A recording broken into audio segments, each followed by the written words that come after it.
Hi everyone, today we're going to take a look at the TTArtisan 7.5mm f2 fisheye lens for micro four thirds.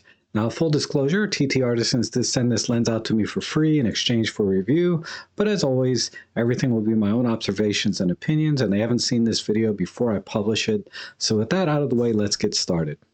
Alright, here's the lens on my EM5 Mark II, rather modestly sized camera, and as you can see, it fits very nicely on this camera. It's not too big or too small, and it does have some nice weight to it. So let's take a closer look at some of the build quality and ergonomics of this lens. Now I do like the overall build quality of this lens. It's an all-metal design. It weighs about 340 grams, and the focusing ring right here is nicely dampened and very smooth, and I found it very easy to focus in the field. Also, we have the aperture ring here, which is clicked in half stops up to f5.6, and then we go to f8 full stop and f11 full stop. Now the front element is pretty large and it's slightly bulbous, as you can see. So you're not able to attach any filters onto the front of this lens. And also it comes with this metal lens cap, which honestly it's not very secure on here. I mean, it doesn't fall off if I shake it, but it does slip off rather easily. So I was thinking about maybe putting a little piece of tape in here just to add a little more friction. But in any case, it does come with a metal lens cap. Now I mentioned earlier that there's no filter threads on the front of the lens, so you can't attach filters to the front. However, TTArtisans does include an ND1000 filter. And you can see how tiny this is, but it actually screws onto the back of the lens. So let me show you how that works. On the back here, there's some threads on the rear element, and this just goes on top and screws in like so. And then as you can see, it's nice and flush inside the lens itself. And so there's no risk of it hitting the sensor or anything like that. And then when I screw this on, or twist the lens on, you can see it fits nicely, and now we have a 10-stop ND filter attached to this. Now just one more note is that this ND filter does not come with a case or a pouch or anything to bring it with you, so I just keep it in my old lab microphone here, pouch, and then I just put this in my bag. Alright, now let's take a look at some of the optical qualities of this lens at different apertures. So I'm going to look at sharpness from the center out to the corners, see if there's any kind of purple fringing or vignetting, and flares, things like that. So on the left here, I have it wide open at f2, and on the right, I have it stopped down to f2.8. Now let's go into the center, and I'm punched in at 200%, and it looks like the sharpness is pretty equal on both sides. I'd give the f2.8 just a hair more sharpness. Let's go out to the corner, and definitely at f2.8, it's definitely a little bit sharper in the corners than it was at f2. And I'd also say there's less vignetting as well. It looks a little bit brighter over here on the right than on the left. So there is some slight vignetting at f2, and it's reduced at f2.8. Now let's go ahead and look at f4. All right, again, I still have f2 on the left. Now I have f4 on the right. And as you can see in the center, it's definitely gotten sharper at f4 than it was at f2. Now let's go ahead and look at the corner. And yeah, the corner has sharpened up very nicely, and I think the vignette is pretty much gone from the frame. Now looking at f5.6, let's go to the center, and still very sharp in the center. And again, I would just give the f5.6 a little bit of an edge in sharpness over f2 wide open, which is expected. And then we'll go up to the corner here, and we're definitely very sharp now in the corners. Now let's look at f8. And at f8, we're still very, very sharp on both sides in the center. Up here near the top at f8, it's definitely sharper than f2. And then out here to the corner, yeah, we're definitely very sharp now in the corners with virtually no vignetting. And then finally at f11, center sharpness, Now f2 actually looks a little bit sharper than the f11. I think that's, going to be due to diffraction on the lens. But let's go out to the top here. It's about equal here. And then to the far right corner, I will give the edge to the f11 here in terms of sharpness. And there's no vignetting that I can see. Now, I didn't notice any purple fringing or flaring, which is expected because the sun was behind me. But let's see what happens when I point the lens directly into the sun, what kind of flaring or purple fringing we might get, as well as let's take a look at what the starburst action might be on this lens. All right, now looking at f2 on the left and f2.8 on the right, let's just punch in and see if we can see any kind of purple fringing. And definitely there is some purple fringing here on the left side wide open at f2, but it's almost completely gone over here at f2.8. I mean, maybe a tiny bit, but it's almost completely gone. And in terms of any kind of flares, I think it's pretty well controlled here, wide open at f2. And then at f2.8, I'm actually starting to see a little bit of a hint here and a little bit of a hint right here. And this will be more obvious as I stop down. So let's go to f4. And at f4, definitely all of the purple flaring is gone, or purple fringing, but there is a little bit of a purple flare right here. And if I back off, you may be able to see this on YouTube. And there's a little bit of a green flare here. Let's go to f5.6. And now you should be able to see this. The purple flaring here is a little bit sharper, as well as the green flare over here on the left. And there's a tiny bit of flare here now, even more visible. And then going to f8, this purple flare and this green flare get a little bit sharper, and now you can see a little more definition here of the flaring directly in the sun. And then finally at f11, this purple flare is very, very distinct, as well as the green flare over here. And we also have a very, very nice starburst effect just directly off the sun without having to kind of pinch it between branches or anything. So I thought that was pretty nice. And then if we punch in, you can see that there's virtually no purple fringing going on at all here at f11.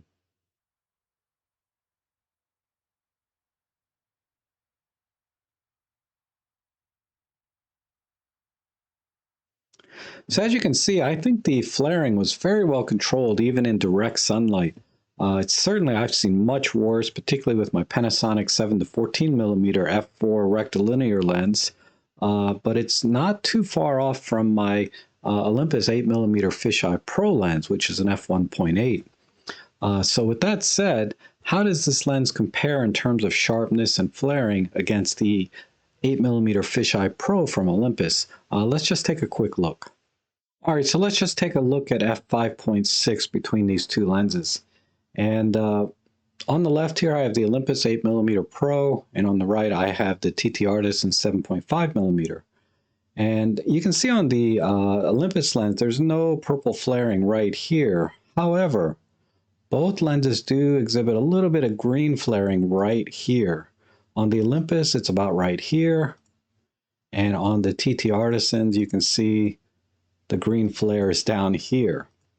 So yeah, the Olympus did a slightly better job, and I found this to be true across all the apertures, but for the most part, I think, again, the TTArtisan has a good showing here compared to a much more expensive lens.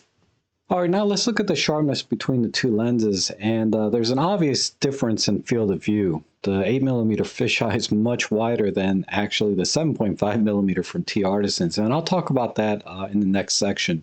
But let's just look at the sharpness here in the center. And as you can see, I think both lenses did a pretty good job. Even with the slight magnification on the Artisans, I think we're getting good sharpness on both lenses. Now let's look at the corner here, and let me unlock these, and I'm going to punch in here at 200 and punch in here at 200. And you can see that, yeah, definitely the Olympus is sharper wide open at f2 than the TTArtisans when we get to the corners. All right, now let's look at f2.8, and we'll just punch into the center here and the punch into the center over here. And again, I think the TTArtisans is doing a great job here. It's keeping up with the Olympus in the center in terms of sharpness. But let's go over to the corner here, as close as I can match it because of the difference in the field of view. But at f2.8, and both lenses are at f2.8, the Olympus is still definitely sharper than the TTArtisans. All right, now going to f4, let's look at the centers. And we're still doing very good on both lenses. Going up to the top here. Yeah, I think both lenses are doing a good job here. Now up in the corner here, the TTArtisans is still just a tiny bit soft, but it's pretty close now, I think, to the Olympus 8mm at f4 in terms of corner sharpness. I mean, like I said, you have to pixel peep to 200% to really see the difference, but it is just a little bit better on the Olympus side, but not bad on the Artisans. All right, now let's look at the center at f5.6 on both lenses. And I think we're still doing very good on both lenses here. Let's go to a similar corner.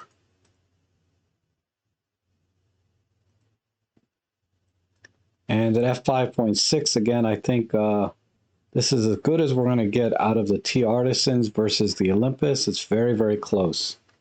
Okay, let's just go to f11 at this point and look at the center. And again, I would say they're about equal. Now let's go to a similar corner. And yeah, I would say they're about equal at this point in terms of just overall sharpness. Even though diffraction is starting to set in, we're still getting some nice details, even all the way up in the corner. So of course I had to manually focus with the TTArtisans, but I think I nailed it for the most part. And in the center, all the way out to about 2/3 of the way, I think both lenses are pretty equivalent in terms of sharpness. So you're getting really excellent optical quality out of the TTArtisan 7.5mm compared to the Olympus Fisheye Pro. It's only when you get out to the corners wide open that you start to see some significant differences. The Olympus lens was certainly tack sharp, or not tack sharp, but much sharper out to the corners than was the TTArtisans wide open. However, when we got to f4 and f5.6 or higher, both lenses perform very similar, right? And I'd say they were both equally sharp. If I had to give an edge, I'd give an edge to the Olympus lens in terms of sharpness overall. But still, for less than a quarter of the price, the TTArtisans is doing a really fantastic job here. Now let's talk about the field of view, because as you can see, the 8mm Fisheye Pro from Olympus was certainly much wider than the 7.5mm TTArtisans lens.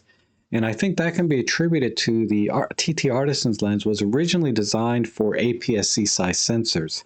And APS-C size sensors actually have a wider field of view based on the aspect ratio of the sensor being 4:6 rather than 4:3. So the 4:3 micro four thirds sensor is a little bit more square, thereby cutting off the right and left side a little more so than an APS-C sensor would do with the same field of view. So I think that's partially why, because as you know, the 8mm Fisheye Pro was designed for a micro four thirds sensor and is giving you that full 8mm view. All right, so here I overlaid the TTArtisans field of view on top of the 8mm Fisheye Pro field of view. And as you can see, I think the TTArtisans is acting more like a 10mm lens than a 7.5 when we put this on our micro four thirds cameras. And again, I think this is partially due to it being designed for APS-C size sensors, which have a 4:6 aspect ratio versus our micro four thirds, which are 4:3. And then one last thing I want to show you is the close focusing distance of this lens. And as you can see in this image, I got very, very close to this leaf. It was very small with these very tiny water droplets. And again, it was very easy to focus on. but let me show you what that looks like in real life. All right, here I have the lens mounted to my EM1 Mark III. I'm just going to see how close I can focus to my Olympus lens here. And I have the focusing set to the minimum distance, and I'm at f2, so I can make sure I get the minimum depth of field. And it looks like right about here is as close as I can get. So roughly 1, 2, 3, 4, 5, about 6 centimeters from the lens to the closest focusing point.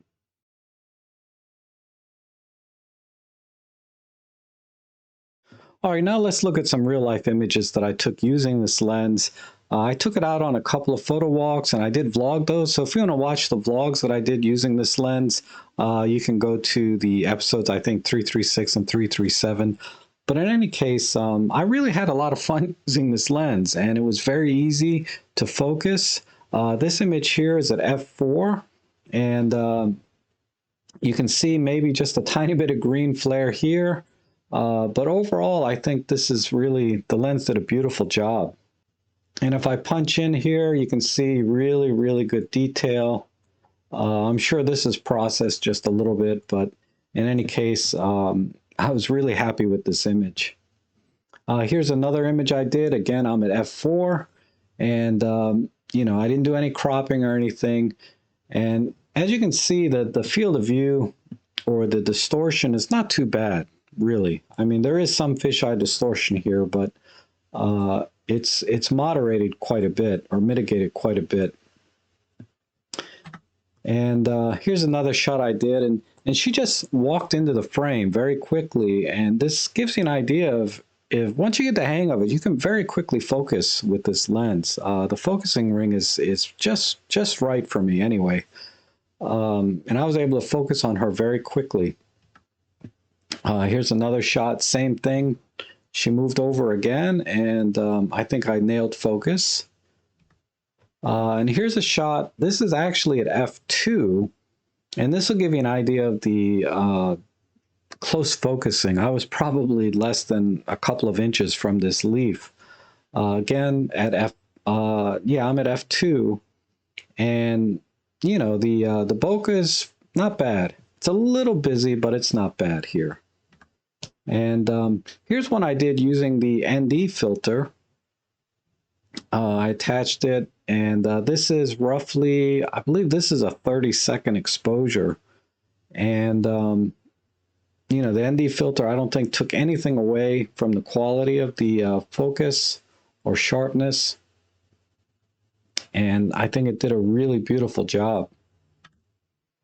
And then here's another shot that I took. Just pointing up, again, there's no cropping done here. This is the full fisheye effect, or it's more like barrel distortion at this point, right? Because again, the 4x3 sensor on our cameras crops in enough that we don't get the full fisheye effect. All right, and for reference, this is the image straight out of camera without any kind of fisheye correction done to it. And for comparison, here is the corrected image. And as you can see, still pretty good field of view here, even with the fisheye correction, but it does clean up very nicely. And let me show you real quick how I did this. I use Photolab 4 Elite. So here is the uncorrected image. I just go into my geometry, and with Photolab 4 Elite, we have a very specific fisheye correction slider. And I just dialed this into about 60%, I believe. Something like that. And then I just apply the automatic perspective correction and then cropped in automatically, and I'm done. All right, and I'll just show you in Lightroom how it's done. Basically, just go into the lens correction profile and select the Nikon. And I found the Nikon 10.5mm 2.8 here is pretty good. And then I'll just click the auto transform to get the line straight, and I'm done. So here are my final thoughts on this lens. I think for 150 bucks to get an f2 wide-angle fisheye-ish type lens, this is really a no-brainer.